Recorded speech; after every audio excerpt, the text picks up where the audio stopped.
بسم اللہ الرحمن الرحیم۔ پروگرام یسرنا القرآن کے ساتھ ام حسن آپ کے سامنے حاضر ہے۔ رب اشرح لی صدری ویسر لی امری واحلل عقدۃ من لسانی یفقہوا قولی، اللہم فقہنا فی الدین۔ اللہ ہماری دین کی سمجھ میں اضافہ فرما دے اور قرآن پاک کو ہمارے دلوں کا نور، ہماری آنکھوں کی ٹھنڈک اور ہمارے غموں کا مداوع بنا دے۔ ناظرین، اب تک ہم قرآن فہمی کے لیے جن بنیادی اصول اور ضوابط پر بات کر چکے ہیں، یقیناً جب ہم انہیں اپنے ذہن میں تازہ رکھیں گے اور قرآن پاک کی تلاوت کرتے وقت، اس کو سمجھتے وقت جب ان کو ذہن نشین کرتے ہوئے اس کو پڑھیں گے تو اس کے اسرار ہم پر کھلتے چلے جائیں گے۔ آج ایک اور ہی اسی طرح قرآن فہمی کے ایک اصول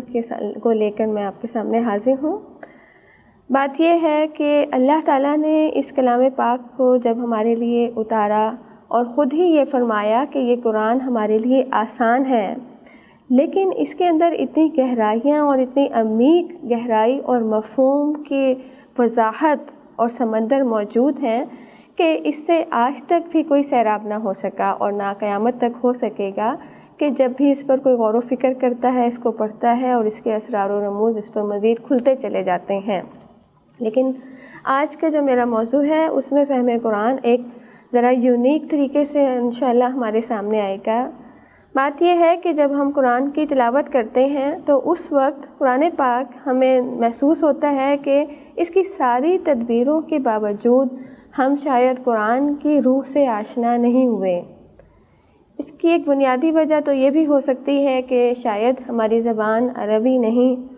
اور جو فرد عربی داں ہوتا ہے یا اس علاقے میں جس کی پیدائش ہوئی ہو، جتنا وہ عربی کو سمجھ سکتا ہے، ہم اردو داں اس کو اتنا شاید نہیں سمجھ سکتے۔ لیکن یہ بھی رب کی عطا ہے کہ اردو داں ہوں یا کوئی انگلش کی زبان بولنے والا یا فرینچ، جب وہ اپنا رشتہ دین سے جوڑ لیتا ہے، جب وہ قرآن سے تعلق مضبوط کر لیتا ہے کلمہ لا الہ الا اللہ کے اعلان کے بعد، تو اللہ تعالیٰ پھر اس تفریق سے اس کو چھوڑ کر اللہ ان سب سے ہر انسان کو ہدایت اور رہنمائی عطا کرتا ہے۔ بہرحال جب ہمیں یہ لگے کہ ہم قرآن کی روح سے آشنا نہیں ہو رہے یا شاید اس کا مفہوم ہمارے دلوں میں نہیں اتر رہا، تو اس وقت ہمیں پھر کچھ سوچنا ہوگا کہ کمی کہاں پر ہے، کمزوری کیا ہے، کیا وجہ ایسی ہے کہ جو قرآن ہمارے دل میں آج تک اتر نہیں پایا ہے۔ مولانا مودودی تفہیم القرآن میں اس کے متعلق یہ لکھتے ہیں کہ فہم قرآن کی تمام تدبیروں کے باوجود آدمی اگر قرآن کی روح کو پوری طرح سے نہ پا سکے تو اس کا مطلب یہ ہے کہ جب تک وہ عملاً یہ کام نہیں کرے گا جس کے لیے وہ آیا تھا، تو اس کو پھر یہ تشنگی بہرحال رہے گی ہی، کیونکہ یہ قرآن محض نظریاتی کتاب نہیں ہے کہ جس کے کسی فلسفی نے کوئی منطق اپنی لکھ دی ہو اور اس کو انسان کو سمجھا دیا ہو، ایک نئے زاویے کے اوپر سوچنے کی اسے دعوت دے دی ہو۔ یہ محض نظریات کی کتاب نہیں، یہ محض عقائد کی کتاب نہیں، یہ محض نیری مذہبی کتاب بھی نہیں کہ جو انسان کو صرف اس کی خانقاہ اور مدارس کے اسرار و رموز سمجھا سکے۔ یہ محض کوئی حکمت کی بھی کتاب نہیں ہے کہ جس میں انسان دانائی سیکھ لے اور اس کے بعد حکیم اور دانا پھرتا نظر آئے، بلکہ یہ کتاب پاک تو عین ایک دعوت، عین ایک تحریک کی کتاب ہے کہ جب انسان اس سے ناطہ جوڑتا ہے تو پہلے وہ تلاطم انسان کی اپنی شخصیت میں برپا ہوتا ہے، پھر یہی طوفان وہ دنیا میں بھی اٹھا کھڑا کرتا ہے۔ خاموش طبع ہم دیکھتے ہیں ایک انسان جو پیارے نبی صلی اللہ علیہ وسلم کی صورت میں عرب کے ریگزاروں میں موجود ہیں اور ابھی بعثت ان کا مقدر نہیں ہوئی، لیکن دنیا جانتی تھی کہ آپ کی شرافت کی سب گواہی دیتے تھے۔ آپ نہایت حیا والے، نہایت خاموش طبع اور اعلیٰ بلند اخلاق کے مالک تھے، اور دنیا ان کو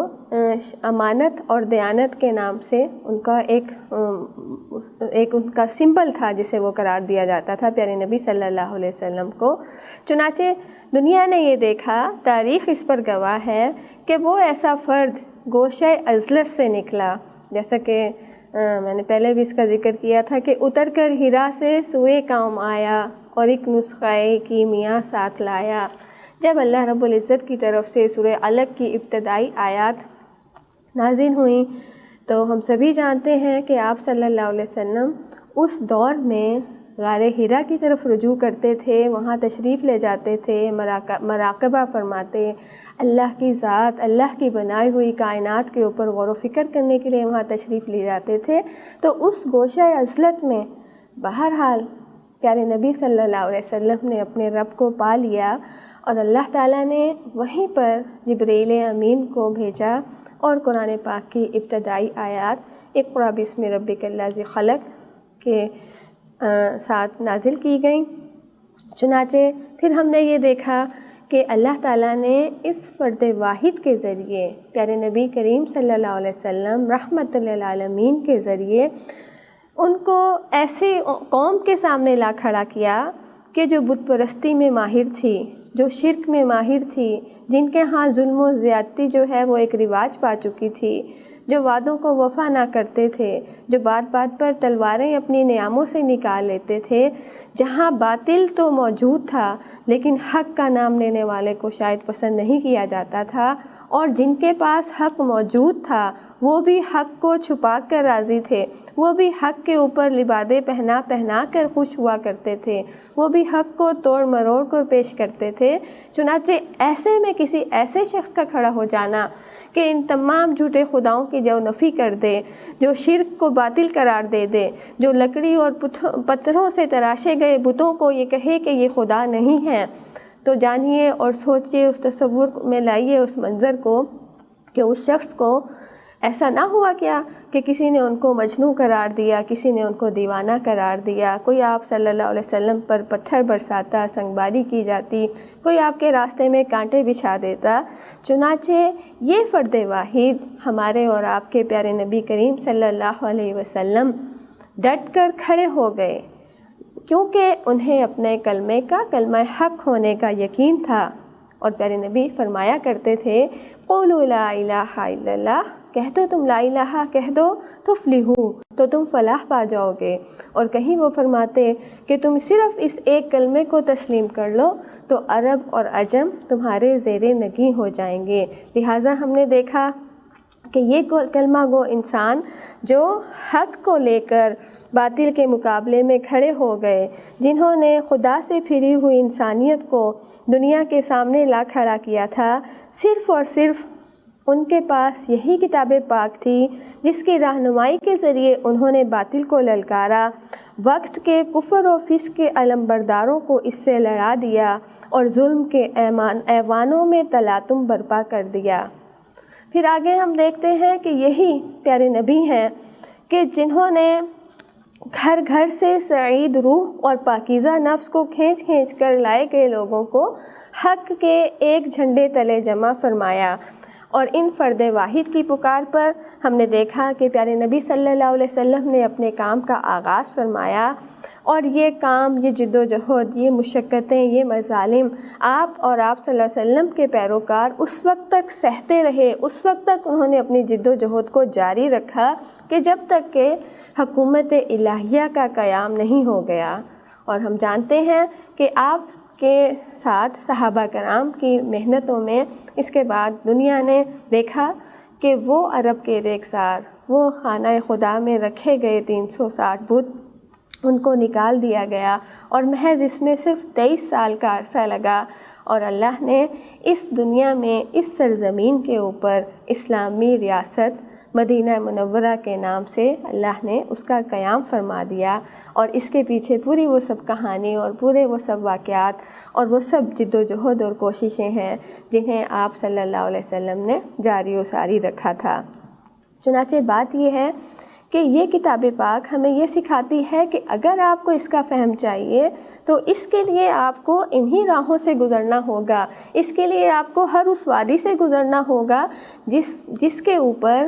حضرت محمد صلی اللہ علیہ وسلم اور آپ کے پیروکار چلتے چلے گئے تھے۔ تب ہم اس کی گہرائی میں اتر سکیں گے، تب ہم یہ جان سکیں گے کہ آخر یہ آیات اللہ نے کیوں نازل فرمائیں، کیونکہ محض ان کا پڑھ لینا، ان کا مفہوم سمجھ لینا ہمارے لیے کوئی معنی معنی اس وقت تک نہیں رکھے گا جب تک کے لیے میں اس پر عمل نہ کروں گی، کیونکہ انسان جب عمل کرتا ہے تو تب اس کے اوپر حکمت کے موتی مزید اس کو اللہ ان کو عطا فرماتا ہے، تب وہ پردے میں چھپی ہوئی حق کی باتیں، وہ راز سب اللہ انسان کے اوپر عیاں کر دیتا ہے۔ کیونکہ جس وقت تک آپ اس کی مثال ایسے بھی سمجھ سکتے ہیں کہ جیسے کہ ایک میڈیکل کا اسٹوڈنٹ ہے اور اس کو ان کے سر آپ کو کلاس روم میں آپ کو پڑھایا جا رہا ہے، ساری آپ کو تھیوری سمجھائی جا رہی ہے، لیکن اگر اس کے بعد اسی فرد کو وہی اسٹوڈنٹ اگر وہ پریکٹیکل نہیں کرے گا، اگر اس کو وارڈز میں نہیں بھیجا جائے گا، اگر اس کو ڈائسیکشن ہال میں نہیں بھیجا جائے گا، اگر اس کو میری طرح سے کسی چیئر ٹیبل کے ساتھ مریضوں کے معائنے کے لیے نہیں بٹھایا جائے گا، تو وہ تھیوری اس کے لیے ناکافی ہوگی اور عین ممکن ہے کہ وہ وقت کے ساتھ ساتھ اس کو بھولتا چلا جائے۔ لیکن اگر وہ اس پریکٹس کو جاری رکھے گا، عملاً اس کام کو کرے گا، تو ہم سبھی دیکھتے ہیں کہ پھر جس ڈاکٹر کی، جس ہنرمند انسان کی اس کے فن کے حساب سے جتنی زیادہ پریکٹس ہوتی ہے اتنا ہی زیادہ وہ اپنے فن اور علم میں ماہر ہوتا چلا جاتا ہے۔ تو بعین ہی قرآن پاک بھی ایسی ہی ایک کتاب پاک ہے جو ہر علم سے بڑھ کر اور ہر کتاب سے بڑھ کر ہماری نظر میں درجہ رکھتی ہے، کیونکہ اس کا فرمان میرے رب نے فرمایا کہ یہ برحق کتاب ہے، اس میں کوئی شک نہیں ہے، اور یہ رہنمائی عطا کرتی ہے، یہ انسان کو گمراہ نہیں کرتی۔ لہٰذا ہمیں گمراہی سے بچنے کے لیے، ہمیں ہدایت کے راستے پر استقامت کے لیے ان راہوں سے گزرنا ہوگا، اس کے اوپر پریکٹیکل کچھ ہمیں کرنا ہوگا۔ اگر ایسا نہ کیا تو اس میں سب سے پہلا نقصان تو ہمارا یہ ہوگا کہ ہمارا ایمان بھی شاید مکمل نہ ہو پائے، کیونکہ رب العزت قرآن پاک میں اکثر جگہوں پر جہاں ایمان کا ذکر فرماتے ہیں تو ساتھ ہی پھر یہ کہا جاتا ہے ان الذین آمنوا وعملوا الصالحات، کہ بے شک وہ لوگ جو ایمان لائے، وعملوا الصالحات، اور جنہوں نے نیک اعمال کیے۔ تو نیک اعمال کرنا یہی وہ پریکٹس ہے اور یہی وہ عملاً کام ہے جس کی طرف ہمیں اللہ دعوت دیتا ہے، اور تبھی جا کر ہم قرآن کا فہم حاصل کر سکتے ہیں۔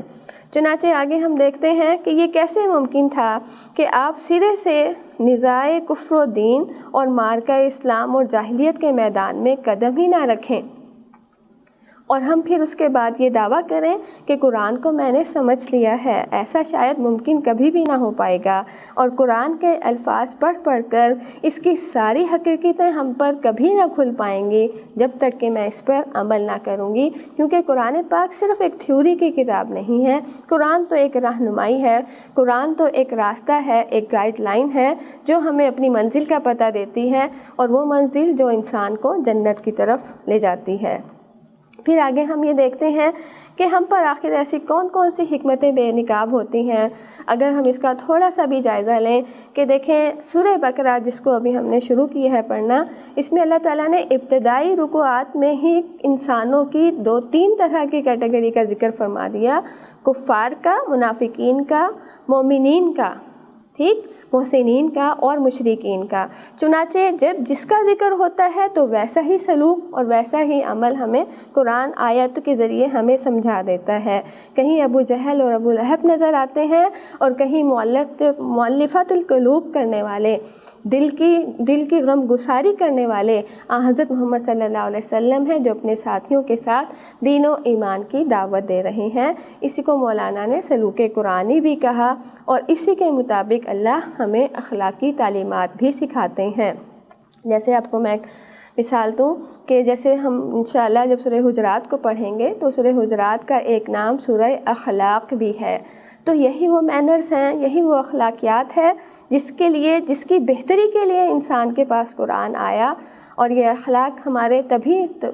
بہتر ہو سکیں گے، تبھی ہم اللہ کی نظر میں بہترین بن سکیں گے جب ان اخلاقی تعلیمات کے اوپر ہم عمل پیرا ہوں گے۔ تو لہٰذا یہ ہے وہ بنیادی بات کہ فہم قرآن کی ایک شرط جو آج ہم نے سمجھی کہ جب اس پر عمل کیا جائے گا تو یہ قرآن خود بخود میری سمجھ میں آنا آسان ہوتا چلا جائے گا۔ اور اس کے بعد انشاءاللہ آج ہم پڑھیں گے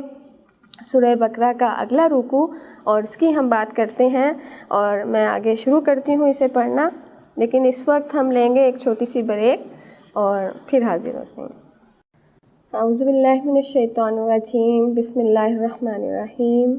ان الذین آمنوا والذین ہادوا والنصارى والسابعین من آمن باللہ والیوم الآخر وعمل صالحا فلہم اجرہم عند ربہم ولا خوف علیہم ولا هم یحزنون۔ وَإِذْ أَخَذْنَا مِيثَاقَكُمْ وَرَفَعْنَا فَوْقَكُمُ الطُّورَ خُذُوا مَا آتَيْنَاكُمْ بِقُوَّةٍ وَاذْكُرُوا مَا فِيهِ لَعَلَّكُمْ تَتَّقُونَ ثُمَّ تَوَلَّيْتُمْ مِنْ بَعْدِ ذَلِكَ فَلَوْلَا فَضْلُ اللَّهِ عَلَيْكُمْ وَرَحْمَتُهُ لَكُنْتُمْ مِنَ الْخَاسِرِينَ۔ وَلَقَدْ عَلِمْتُمُ الَّذِينَ اعْتَدَوْا مِنْكُمْ فِي السَّبْتِ فَقُلْنَا لَهُمْ كُونُوا قِرَدَةً خَاسِئِينَ فَجَعَلْنَاهَا نَكَالًا لِمَا بَيْنَ يَدَيْهَا وَمَا خَلْفَهَا وَمَوْعِظَةً لِلْمُتَّقِينَ۔ شروع اللہ کے نام سے جو بڑا مہربان نہایت رحم فرمانے والا ہے۔ ارشاد باری تعالیٰ ہے کہ ان الذین آمنوا، بے شک وہ لوگ جو ایمان لائے، والذین ہادوا والنصارى، اور وہ لوگ ہادو جو یہودی ہیں، والنصارى اور جو نصرانی ہیں، والسابعین اور جو سابی ہیں، من آمن باللہ میں سے جو ایمان لائے گا اللہ پر، والیوم الآخری اور یوم آخرت پر، وعمل صالحا اور عمل کرے گا نیک، فلہم تو ان کے لیے اجر ہوگا، اجرہم عند ربہم ان کے رب کے پاس اجر ہوگا، ولا خوف علیہم نہ خوف ہوگا ان پر، ولا ہم یحزنون اور نہ وہ غمگین ہوں گے۔ وَإِذْ أَخَذْنَا مِيثَاقَكُمْ اور جب ہم نے تم سے مضبوط عہد لیا، وَرَفَعْنَا فَوْقَكُمُ الطُّورَ اور ہم نے تمہارے اوپر طور کو بلند کر دیا، خُذُوا پکڑو، مَا آتَيْنَاكُمْ جو کچھ ہم تمہیں دیں، بِقُوَّةٍ قوت کے ساتھ، وَاذْكُرُوا اور یاد کرو، مَا فِيهِ جو کچھ کے اس میں ہے، لَعَلَّكُمْ تَتَّقُونَ تاکہ تم پرہیزگار بن جاؤ، ثُمَّ تَوَلَّيْتُمْ پھر تم پھر گئے، مِن بَعْدِ ذَلِكَ اس کے بعد، فَلَوْلَا فَضْلُ اللَّهِ پھر اگر نہ ہوتا اللہ کا فضل، علیکم تم پر، وَرَحْمَتُهُ اور اس کی رحمت، لَكُنْتُمْ مِنَ الْخَاسِرِينَ تو تم خسارہ پانے والوں میں سے ہو جاتے، لَكُنْتُمْ تو تم ہو جاتے، اور اس کا مطلب یہ بھی ہو سکتا ہے کہ لا جہاں پر لگ جائے تو وہ ضرور ہی یہ کام ہوگا، کنتم تم تو تم ضرور ہی خسارہ پانے والوں میں سے ہو، وَلَقَدْ اور یقیناً عَلِمْتُمْ جان لیا تم نے۔ اب یہ دیکھیے کہ تم لفظ کا مطلب اردو میں بھی تم ہوتا ہے اور عربی میں بھی تم ہوتا ہے۔ اگر اس لفظ کو تھوڑا سا بھی ہم جدا کریں، علم علم جاننا، عین لام ایم علم اردو میں کہا جاتا ہے، اور تم جان لیا تم نے، الذین ان لوگوں کو، اور مجھے لگتا ہے ابھی تک آپ کو الذین کا مطلب یقیناً یاد ہو چکا ہوگا، الذین کہ وہ لوگ، اور لوگ کتنی طرح کے ہیں یہ اللہ تعالیٰ ہمیں ساتھ ساتھ یہ بھی بتاتے جا رہے ہیں، الذین اعتدوا کہ جنہوں نے زیادتی کی تھی، منکم تم میں سے، فی السبت ہفتے کے دن، فقلنا سو ہم نے ان سے کہا، لہم ان سے، ہو جاؤ، کونو ہو جاؤ، قردۃ بندر، خاسئین ذلیل و خوار۔ کونو جو ہے یہاں بھی فعل امر ہے، حکم اللہ تعالیٰ دے رہے ہیں قردۃ کہ تم ذلیل و خوار بندر ہو جاؤ، اور وہ اللہ کے حکم سے یہ قوم پھر بندروں میں تبدیل ہو گئی۔ فَجَعَلْنَاهَا سو ہم نے بنا دیا اس واقعے کو،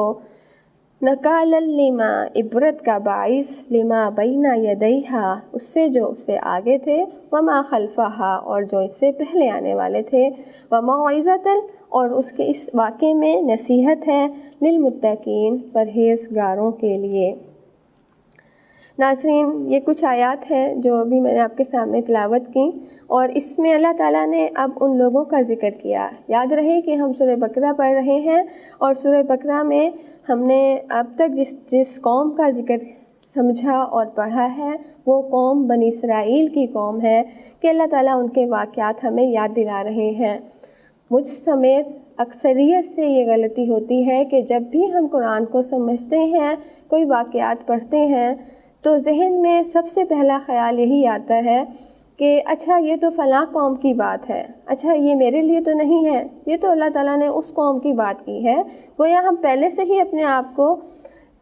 پاک صاف اور پاک باز تصور کر لیتے ہیں کہ میں تو ایسی ہوں ہی نہیں، میں تو ایسا ہوں ہی نہیں. لہٰذا قرآن کو پڑھتے ہوئے تھوڑا سا اس بات پہ غور کرنا ہوگا کہ میرا رب آخر یہ مجھے کیوں پڑھوا رہا ہے. تھی تو یہ باتیں دوسرے ہی قوموں کی، لیکن مجھے کیوں اللہ سکھا رہے ہیں اور مجھے کیوں سمجھا رہے ہیں، تو اصل بات سمجھ آئے گی. اب دیکھیے کہ اللہ تعالیٰ یہاں ذکر فرماتے ہیں ان لوگوں کا کہ جو ایمان لائے تھے. والذین، جو لوگ یہودی تھے ہو گئے، اور نصرانی سے مراد عیسائی ہو گئے. یہ آپ کو یاد رہے کہ نصرانی جو ہیں، اللہ تعالیٰ کے نبی حضرت عیسیٰ علیہ السلام نے کہا تھا کہ من انصاری الی اللہ، کہ اے لوگو اللہ کے کاموں میں میرا کون مددگار ہوگا. تو اللہ تعالیٰ نے قرآن پاک میں ہمیں بتایا کہ اس وقت قال الحواریون، اس وقت حواریوں نے یہ کہا تھا کہ نحن انصار اللہ، کہ ہم اللہ کے مددگار ہیں. تو یہ لفظ نصرانی بھی حضرت عیسیٰ علیہ السلام کی قوم کے لیے استعمال کیا گیا. والسابئین، اور سابی، یہ ایک نئی قوم ہمیں محسوس ہوتی ہے. سابی ان لوگوں کو کہا جاتا ہے کہ جو ستاروں کی پوجا کرنے والے ہوتے ہیں. اللہ تعالیٰ ان سب کو یہاں مخاطب کر رہے ہیں. یہاں یہ بات بھی سمجھنے کی ہے کہ حضرت آدم علیہ السلام سے لے کر حضرت محمد صلی اللہ علیہ وسلم تک جتنے بھی پیغمبر آئے اور ان پیغمبروں پر جو بھی ایمان لے کر آیا، ان سب کو اس مسلمان ہی کہا گیا. ان کو یہی کہا گیا کہ انہوں نے اللہ کی فرمانبرداری اختیار کی ہے. لیکن یہ ہمارا اعزاز ہے کہ اللہ تعالیٰ نے حضرت ابراہیم علیہ السلام کو یہ بات آیات کے ذریعے ہمیں بتایا کہ ہم امت مسلمہ کو اللہ تعالیٰ نے مسلم ہونے کا لقب دیا، اور اللہ خود قرآن پاک میں فرماتے ہیں کہ اس نے تمہارا نام مسلم رکھا ہے. تو میرے اور آپ کے لیے یہ بڑی اعزاز کی بات ہے الحمدللہ کہ میرا رب نام بھی ہمارے لیے خود ہی تجویز فرماتا ہے. اب بہرحال یہاں ذکر ہے ان لوگوں کا کہ جو ایمان لائے، خواہ وہ یہودی تھے، نصرانی تھے یا سابی تھے. اللہ تعالیٰ کہتے ہیں کہ مجھے اس تفریق سے کچھ نہیں لینا. اللہ کی نظر میں ایسا کوئی اعزاز یا کوئی مقام و مرتبہ نہیں ہے کہ ان میں سے ہر کیٹیگری والا، ہر اپنی شخصیت کی ایک خاص منفرد پہچان رکھنے والا یہ سمجھتا ہے کہ شاید میں اللہ سے زیادہ قریب ہوں، یا یہ سمجھتا ہے کہ میں اللہ کا زیادہ چہیتا ہوں، یا یہ سمجھتا ہے کہ میں اللہ پر ایمان لایا ہوں تو بس اللہ مجھے ہی بخش دے گا، میرے ہی لیے جنت بنی ہے اور مجھے دوزخ میں نہ ڈالا جائے گا. لیکن میرا رب یہاں واضح کر رہا ہے کہ یہاں فقط ناموں کی پہچان نہ چلے گی، یہاں حسب نسب نہ چلے گا، یہاں کسی قوم، کسی نبی کے ساتھ ہونے کا تعلق انسان کو فائدہ نہ دے گا اس وقت تک کہ جب کہ اللہ نے آگے فرمایا کہ من آمن باللہ، کہ یہ اس قوم کے پیروکار جو اپنے قوم کے پیروکار ہونے پر فخر کرتے ہیں، اس وقت جب تک کہ یہ اللہ پر ایمان نہیں لائیں گے، والیوم الآخری، اور یوم آخرت پر یعنی کہ مرنے کے بعد دوبارہ جی اٹھنے پر ایمان نہ لائیں گے، وعمل صالحا، اور نیک عمل نہ کریں گے، جس کا میں پہلے ذکر کر چکی کہ ایمان کے بعد اللہ، رسول صلی اللہ علیہ وسلم اور تمام انبیاء پر ایمان، اور اس کے بعد آخرت پر ایمان، پھر دوسرے نمبر پر یہ کہ ان سب پر ایمان کے بعد عمل صالح ہی انسان کی بخشش کرا سکے گا. تو اللہ تعالیٰ نے فرمایا کہ فَلَهُمْ أَجْرُهُمْ، کہ ایسے لوگ ہوں گے کہ ان کے لیے اجر ہوگا عند ربہم، ان کے رب کے ہاں. اجر کا مطلب ہوتا ہے بدلہ، اور یہ بدلہ اللہ ہی انشاءاللہ اپنے بندوں کو عطا کرے گا. اور وہ کیا صلہ ہوگا، اس کی کچھ باتیں تو اللہ رب العزت ہمیں قرآن پاک میں جنت کے جہاں منظر کشی کی گئی اس میں سمجھاتے ہیں، اور بہت سا کچھ ایسا ہے کہ جو آج تک کسی انسان نے نہیں دیکھا اور نہ سوچ سکتا ہے اس کے متعلق. یہ اللہ نے اپنے ان بندوں کے لیے تیار کیا کہ جو اس پر ایمان کے بعد عمل صالح اختیار کرتے ہیں. وَلَا خَوْفٌ عَلَيْهِمْ، نہ ان پر خوف ہوگا، وَلَا هُمْ يَحْزَنُونَ، اور نہ وہ غمگین ہوں گے. یعنی یہ وہ لوگ ہوں گے کہ جن کو کبھی کوئی خوف دامنگیر نہ ہوتا ہوگا، اور نہ ہی وہ کسی حزن سے دوچار ہوں گے. اب ظاہری اعتبار سے تو اب یہ دیکھیے کہ ہمیں ایک طرف تو یہ لگتا ہے، یہاں اعتراض کرنے والے ایک نقطہ یہ بھی پیش کرتے ہیں جو اللہ کی کتاب پر مختلف نکات صرف اس لیے بحث میں لاتے ہیں کہ اس سے ہمیں کچھ ملے اور اس سے زیر بحث کے بعد ہم انسانوں کو گمراہ کریں. تو وہ اس آیت کے اس نقطے کو بھی یہاں پکڑ لیتے ہیں. یہ میں آپ کو وضاحت کرتی جاؤں کہ جن کا یہ غلط استدلال ہے کہ جو کہتے ہیں کہ من قال لا الہ الا اللہ دخل الجنہ، کہ آپ صلی اللہ علیہ وسلم نے تو فرمایا ہے کہ اللہ پر جو ایمان لائے گا تو وہ جنت میں داخل ہو جائے گا، تو لہٰذا اب تو عمل صالح کی ضرورت ہی نہیں رہی، نعوذ باللہ۔ تو آپ یہ دیکھیے کہ ہم قرآن پاک کے علاوہ پورے کے پورے ذخیرہ احادیث کو ہم کھنگال کر دیکھ لیں، آپ کو شاید ہی کہیں کچھ ایسا مل پائے، بلکہ یقیناً کہیں کچھ ایسا نہ ملے گا کہ جہاں اللہ تعالیٰ یا اللہ کے نبی صلی اللہ علیہ وسلم نے محض زبان سے اقرار اور دل سے یقین کو یہ سمجھ لیا ہو کہ اب تمہارا ایمان مکمل ہے تو تم اب بخشے جاؤ گے۔ لیکن بہرحال یہ ایک اصولی سی بات ہے کہ اور یہ فصاحت اور بلاغت کا تقاضا بھی ہے کہ ایک بات کو بار بار نہ دہرایا جائے، اس وقت بھی کہ یہ کلام پاک بارہا اور جگہ جگہ پر اللہ ہمیں سمجھاتے ہیں کہ دیکھو ایمان کے بعد تمہیں اللہ پر ایمان کے بعد عمل صالح کرنا ہوگا، تمہیں ایمان لانے کے بعد اپنے غلطیوں کو ختم کرنا ہوگا، گناہ کبیرہ سے اجتناب کرنا ہوگا۔ ایک اور حدیث پاک میں اس کا ذکر موجود ہے کہ جس میں آپ صلی اللہ علیہ وسلم نے فرمایا تھا کہ جو لا الہ کہے گا اور وہ محارم اللہ، حدیث کے الفاظ ہیں کہ محارم اللہ، مطلب یہ کہ وہ جو اللہ کی حرام کردہ چیزوں سے بچ جائے گا تو اس کو اللہ جنت عطا کرے گا۔ تو لہٰذا اگر ہم یہ سمجھیں کہ صرف ایمان انسان کو بخشش کرا دے گا تو ایسا ہرگز نہیں ہے، کیونکہ محمد صلی اللہ علیہ وسلم کی پوری زندگی اس بات پر گواہ ہے کہ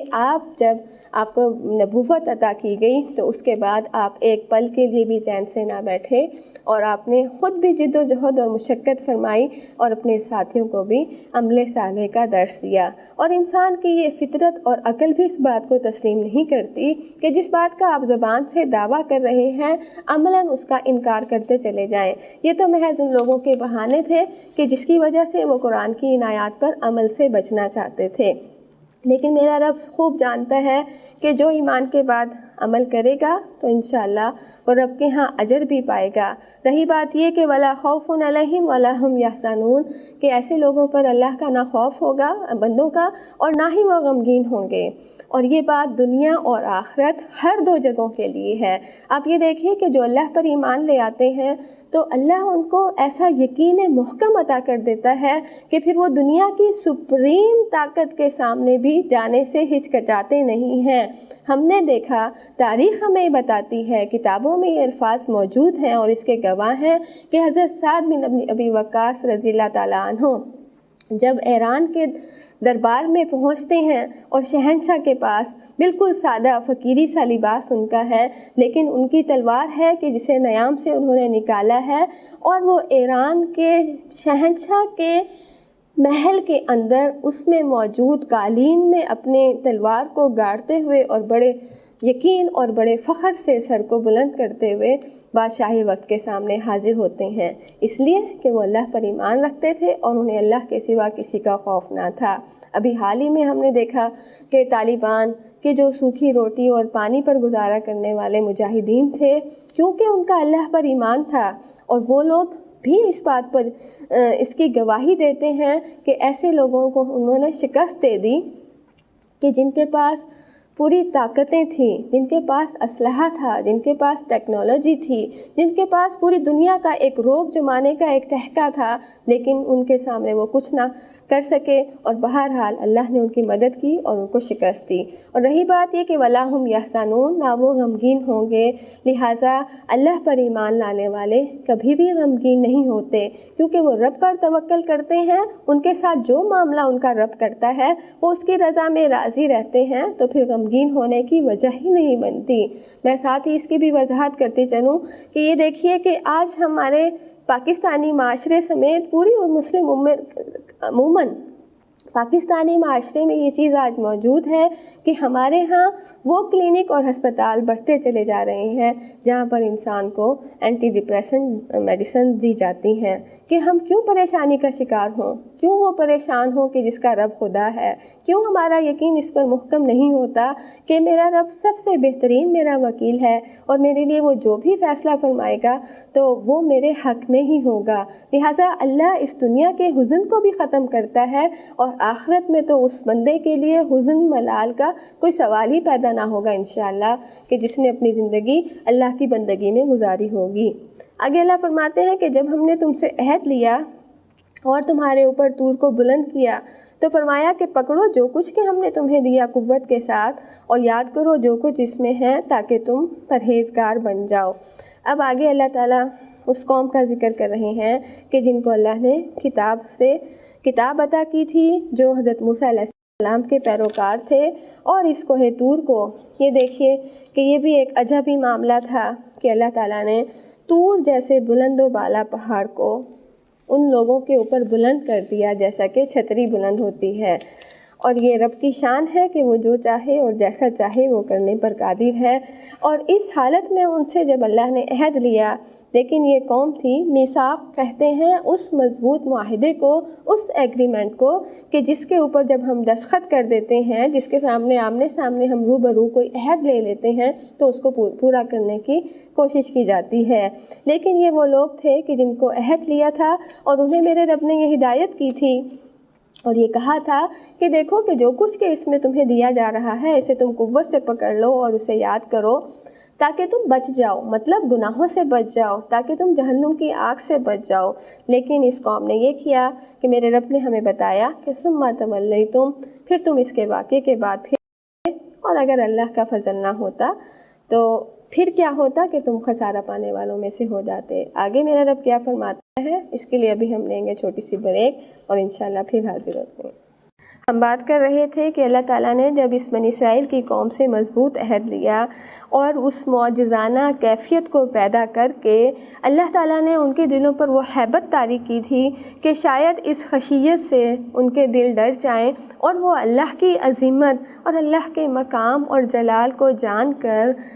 سچی توبہ کے ساتھ اللہ کے حکموں پر پیروی کرنے والے، اس کی اطاعت کرنے والے بن جائیں۔ لیکن آگے پھر کیا ہوا کہ وہ شریعت جس کے بارے میں رب نے کہا تھا کہ تم اس کو پکڑ لو، جس کے بارے میں اللہ نے حکم دیا تھا کہ تم اس کو یاد رکھو، اس کو مضبوطی سے تھام لو، لیکن آگے پھر کیا ہوا کہ ثم تولیتم، پھر تم نے اس کے بعد، اس واقعے کے بعد روگردانی کی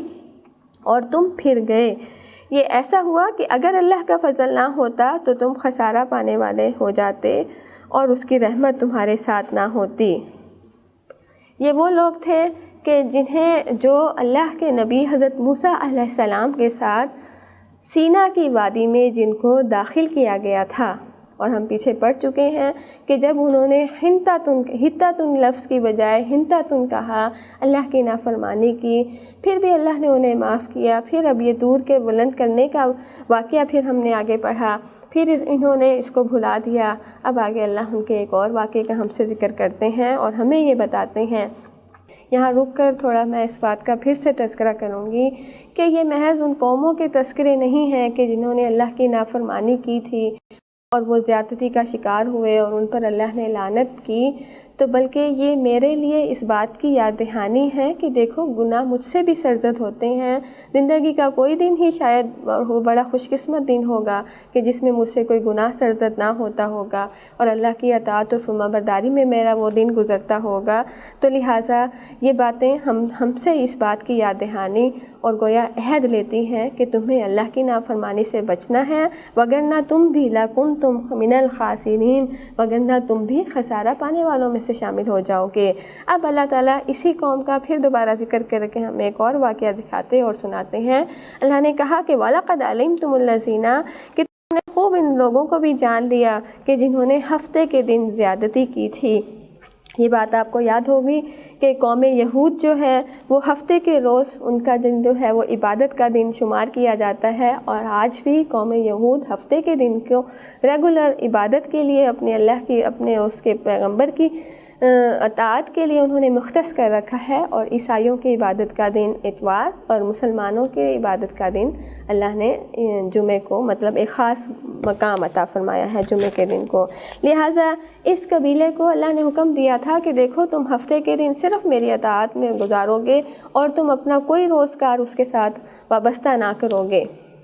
لیکن یہ قوم ایسی تھی کہ جنہوں نے اللہ کی بندگی نہ کی اور اس میں پھر نافرمانی کی، اور ان کے لیے حکم یہ تھا کہ وہ لوگ جو کہ سمندر کے قریب رہا کرتے تھے، ان کا دریا کے قریب ان کا گزر اوقات جو تھا وہ مچھلیاں پکڑ کر ہوا کرتا تھا۔ چنانچہ ان کو اس کا مطلب یہ تھا کہ اللہ تعالیٰ نے مچھلیاں پکڑنے سے روک دیا ہے، تم دریا یا ساحل کے کنارے مت، ساحل پر نہ جاؤ اور تم اپنے جال لگا کر مچھلیوں کو نہ پکڑو۔ لیکن اس قوم نے کیا کیا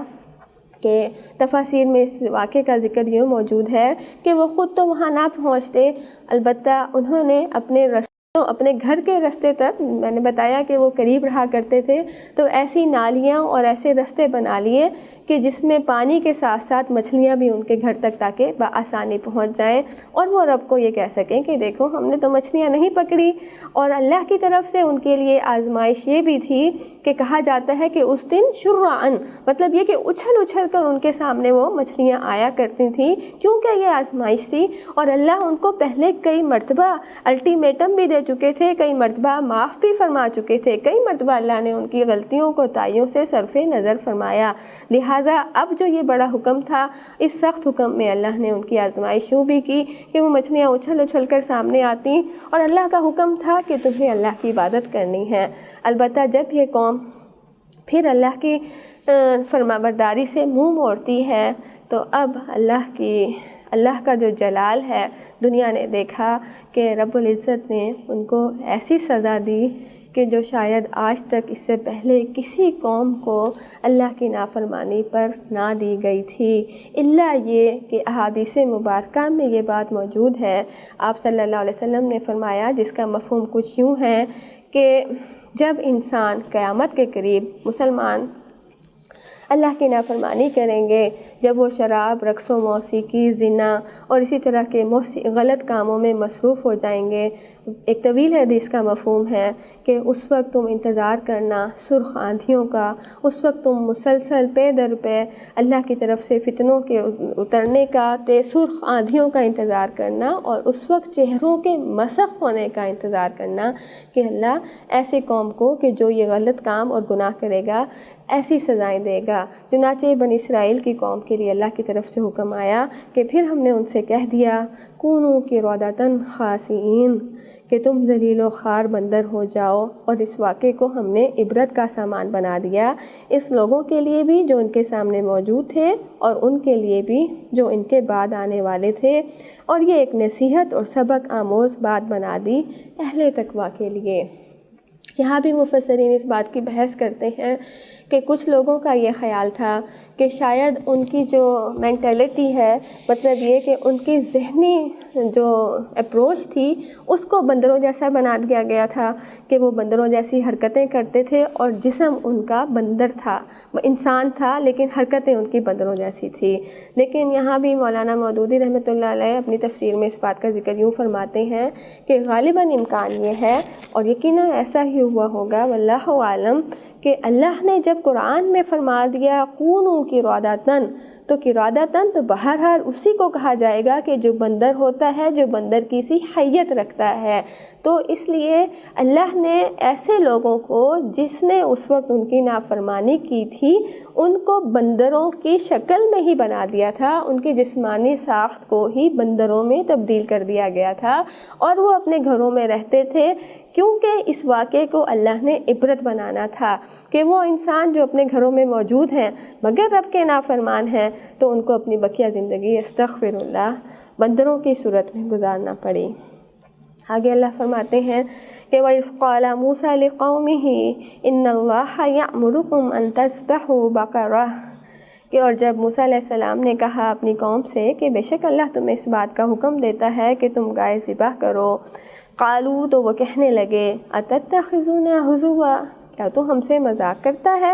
قال، حضرت موسیٰ علیہ السلام نے فرمایا اعوذ باللہ، میں اللہ کی پناہ مانگتا ہوں، میں اللہ کی پناہ میں آتا ہوں، ان اکون من الجاہلین، کہ میں جاہلوں میں سے ہو جاؤں، کہ معاذ اللہ کہ اللہ کے حکم کے ساتھ ایک پیغمبر وقت جو تھے وہ مذاق کریں گے۔ قالوا ادع لنا، اب یہ قوم کہنے لگی دعا کر، لنا دعو دال اور عین اس کا مطلب ہے یہ فعل امر آ گیا، وہ کہہ رہے ہیں کہ اے پیغمبر ہمارے لیے دعا کرو،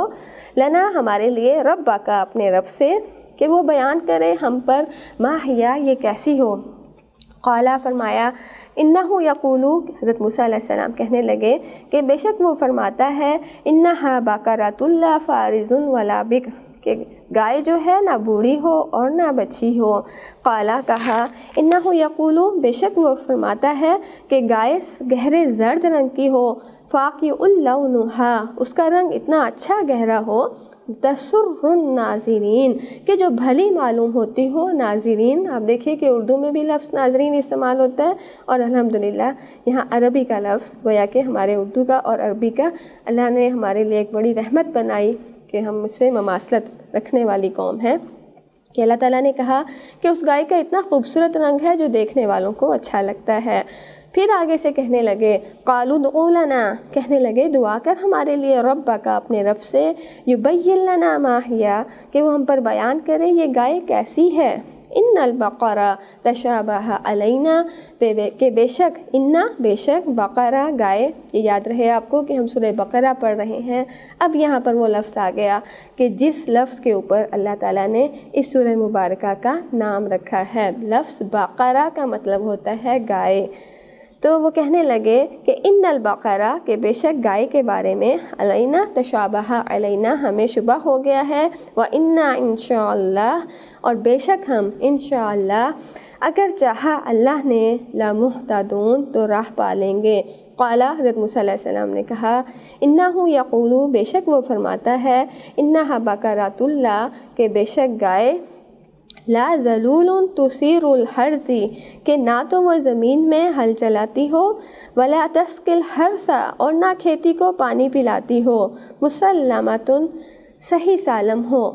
مطلب یہ کہ اس کے اندر کوئی عیب بھی نہ ہو، لا شیۃ فیہا، کوئی داغ دھبا نہ ہو۔ قالوا الآن، اب یہ قوم کہنے لگی، آنا، لفظ الآن کا مطلب ہے اب، جئتا، اب تو لایا، بالحق، حق بات، فذبحوها، سو انہوں نے اس کو ذبح کیا، وما کادوا یفعلون، اور وہ ایسا کرنے والے نہ تھے۔ ناظرین، یہ واقعہ ہے، ایک اس واقعے کی طرف اشارہ ہے کہ جس میں بنی اسرائیل میں عامیل نامی ایک شخص کو قتل کر دیا گیا تھا اور قاتل کا پتہ نہیں چل رہا تھا۔ چنانچہ اللہ تعالیٰ نے حضرت موسیٰ علیہ السلام کے ذریعے اس قوم کو یہ حکم دیا کہ تم ایک گائے ذبح کرو، اور اس گائے کو ذبح کرنے کے بعد اس گائے کا ایک ٹکڑا، یعنی کہ ذبح کرنے کے بعد گائے کا ایک ٹکڑا لو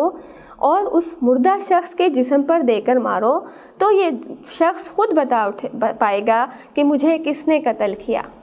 مطلب وہ شخص جو تھا ایسے کیا گیا تھا کہ ایک علاقے میں قتل کر کے اس کی ڈیڈ باڈی کو کسی دوسرے علاقے میں پھینک دیا گیا تھا، تاکہ لوگوں کو یہ لگے کہ شاید اس علاقے کے لوگوں نے اس کو قتل کیا ہے۔ چنانچہ اب اللہ کی طرف سے یہ حکم آیا کہ اگر تم جاننا چاہتے ہو اس کا قاتل کون ہے تو تمہیں اب اس گائے کو ذبح کرنا پڑے گا۔ یاد رہے، یہ دیکھیے کہ تاریخ میں بنی اسرائیل کی قوم میں معجزات بہت زیادہ ہمیں نظر آتے ہیں۔ اسے ان معجزات میں سے ایک معجزہ یہ بھی ہے کہ جس میں اللہ یہ دکھانا چاہتے تھے کہ کس نے اس کو قتل کیا ہے، لیکن ساتھ ہی میرے رب کی اس میں یہ حکمت بھی موجود تھی کہ دراصل یہ قوم اللہ کی بندگی کے بعد پھر سے گائے کو متبرک، مقدس اور معتبر سمجھنے لگی تھی، اور یہاں اس واقعے کے ذریعے اللہ ان کے دلوں پر چوٹ لگانا چاہتے تھے، انہیں ضرب لگانا چاہتے تھے، واللہ عالم، اور اللہ یہ در حقیقت سمجھانا چاہتے تھے کہ یہ محض ایک گائے ہے، یہ محض ایک بچڑا ہے جسے تم نے بندگی کے لیے منتخب کیا ہے، اور اس میں تم شرک کر رہے ہو، اور در حقیقت وہ گائے کو ذبح کرنا ان کے اندر کے بت کو قتل کرنے کے مترادف تھا۔ چنانچہ جب ان کو یہ حکم ملا تو اب وہ اس مشکل میں پڑ گئے کہ یہ کیا بات ہوئی کہ اب تو ہمیں اسے ذبح کرنا پڑے گا۔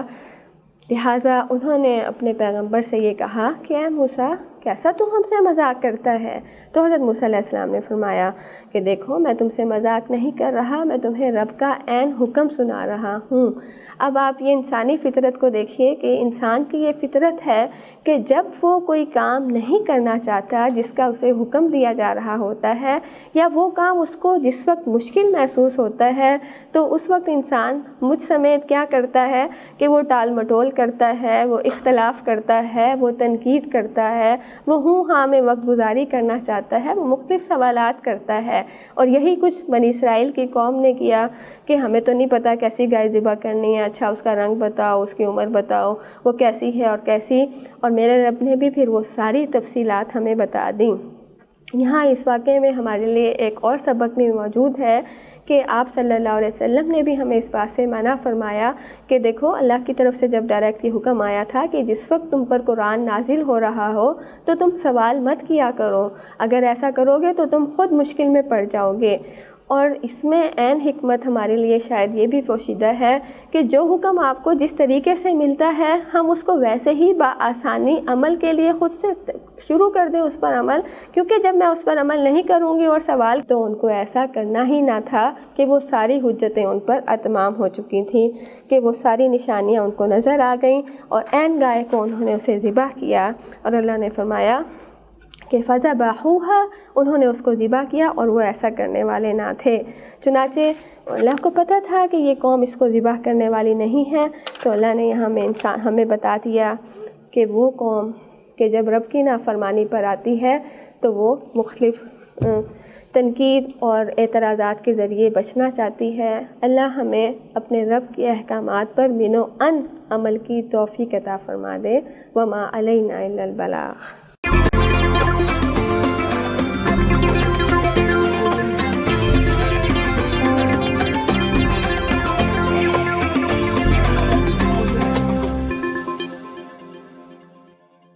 Phone 0330-394-6700 and 0300-124-6700. الحمدللہ